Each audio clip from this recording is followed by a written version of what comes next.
तो हेलो दोस्तों, welcome to ICM channel. आज हम लोग यहाँ पे डिस्कस करने वाले हैं 4 स्टॉक के बारे में जो यहाँ पे बिलोंग करता है आपको रेलवे सेक्टर से। और देखो, इन चारों स्टॉक में कहीं ना कहीं हम लोग को फोकस बनाकर रखना है। और मैंने कल भी आपके साथ यहाँ पे शेयर किया था कि भाई यहाँ से बुलिश जो दिखाई दे रहा है मुझे, और आज यहाँ पे फिर से एक बुलिश पैटर्न ही आपको देखने को मिला है।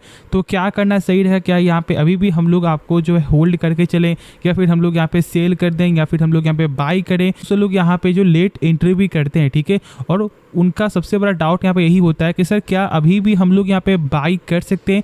तो मैं यहाँ पे बता दूं कि देखो, बाई आप अभी भी कर सकते हो, लेकिन कंपनी के बारे में समझ कर, ठीक है। यदि कंपनी के बारे में आपको पूरा यहाँ पे नॉलेज होगा ना, तो यदि स्टॉक गिरेगा भी तो भी आपको डर नहीं लगेगा, क्योंकि आपको ये मालूम है कि हाँ भाई, कंपनी का बिजनेस यहाँ पे स्ट्रांग है और कंपनी आगे जाकर अच्छा पैसा बनाकर आपको दे सकती है।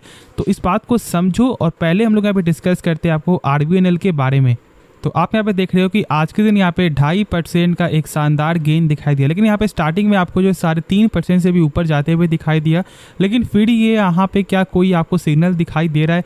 तो देखो यहाँ पे ऐसे तो मैंने कल आपके साथ यहाँ पे क्या शेयर किया था ना, कि जब स्टॉक कल के दिन जाओ यहाँ पे नीचे गिरा था, फिर एक साइडवेज ही चलते हुए यहाँ पे आपको दिखाई दिया। और ये साइडवेज में कहीं ना कहीं आपको ये मालूम चल रहा था कि हाँ, यहाँ पे बायर जो है पुश करते हुए दिखाई दे रहे हैं, क्योंकि मैंने साफ तौर से ये कल बोला था कि यदि स्टॉक यहाँ से साइडवेज चल रहा है और यदि यहाँ पे इसे गिरना होता ना, तो स्टॉक यहाँ से नीचे गिर जाता, लेकिन ऐसा नहीं हुआ। ये साइडवेज ही चलते हुए दिखाई दिया, और इसलिए आज यहाँ पे आपको एक बाइंग का एक आपका बुलिश यहाँ पे पैटर्न बनते हुए दिखाई दिया।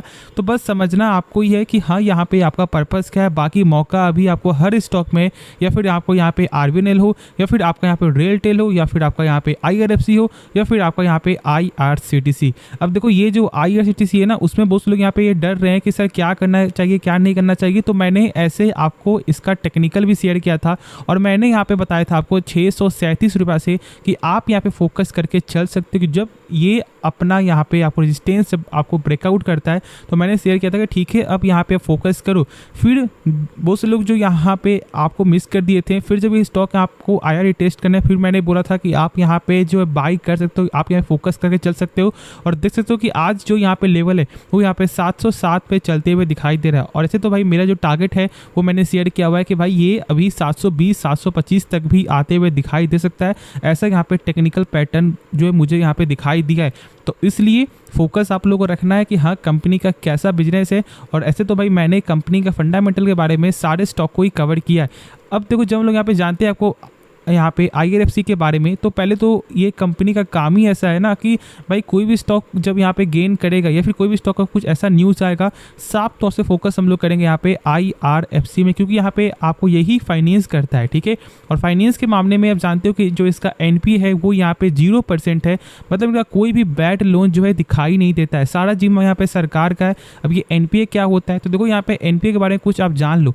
एनपीए का मतलब यहाँ पे नॉन परफॉर्मिंग एसेट, मतलब कि एक तरह का एक ऐसा एसेट जो बैंक को कभी वापस मिलता ही नहीं है।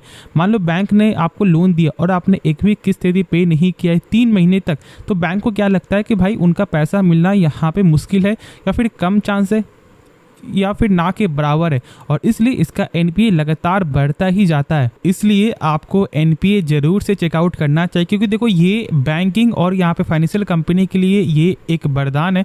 और यदि आप यहाँ पे इसे यदि आप इसके बारे में जानते हो, तो बहुत कुछ आपको ये बचा देगा और बहुत कुछ आपको सिखा भी देगा, ठीक है। तो इस बात को समझो, और अभी भी मौका है। और मैंने तो यहाँ पे आपको बोला था कि भाई बाई ऑन डीप करो, और मैंने कल भी शेयर किया था कि देखो, यहाँ पे बुलिश पैटर्न जो मुझे यहाँ पे दिखाई दे रहा है, क्योंकि यहाँ पे बायर का सपोर्ट है। तो आज के दिन यहाँ पे गेन होना ही था, जो यहाँ पे गेन हो भी चुका है।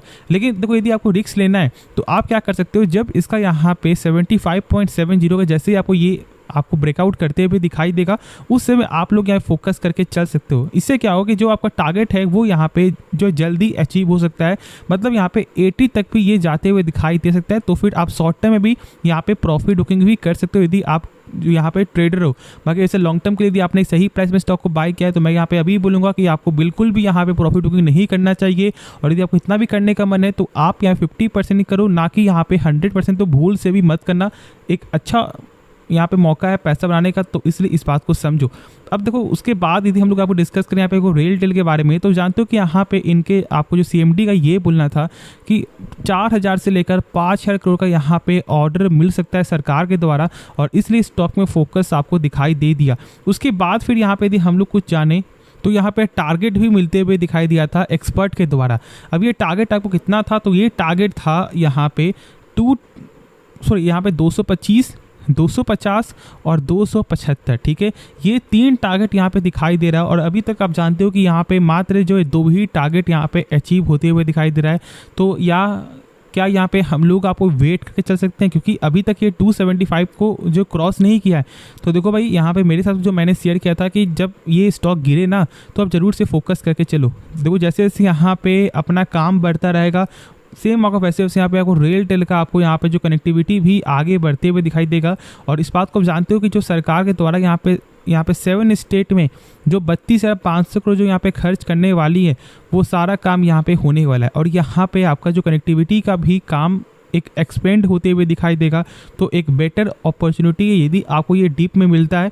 और यदि मैं बोलूँगा यदि आपको यहाँ पे ये 220 के लेवल पे जो आज यहाँ पे दिखाई दिया था, सॉरी कल के दिन आपको यदि 225 में भी यदि आपको मिल रहा है तो फोकस करके चलो, एक बेटर अपॉर्चुनिटी है यदि आप लॉन्ग टर्म के लिए या फिर अभी आप शॉर्ट टर्म के लिए। क्योंकि देखो यहाँ पे एक लौता यही स्टॉक है जो आपको उतना ज़्यादा यहाँ पे रिटर्न शेयर नहीं किया है अब तक। यहाँ पे सारे कंपनी यदि हम लोग एक बार देख ले आपको IRFC का, तो यहाँ पर देखो 1 साल का 222% का रिटर्न। उसके बाद देखो यहाँ पे आपका RVNL का, तो यहाँ पर गौर करो आपको 358% रिटर्न। लेकिन अभी तक आपको रेलटेल ने यहाँ पे कुछ भी नहीं दिया है, 117% ही रिटर्न है यदि हम लोग और के मुकाबले यहाँ पे चेक करेंगे तो इसलिए एक बेटर अपॉर्चुनिटी यहाँ पे हो सकता है। तो होप ये वीडियो पसंद आया होगा आप लोगों को। यदि आपको इस वीडियो में कुछ भी सीखने को मिला तो आप हमारे चैनल को सब्सक्राइब कर सकते हो, और साथ साथ इस वीडियो को भी लाइक करना। तो मिलते हैं नेक्स्ट वीडियो में, तो तब तक के लिए धन्यवाद।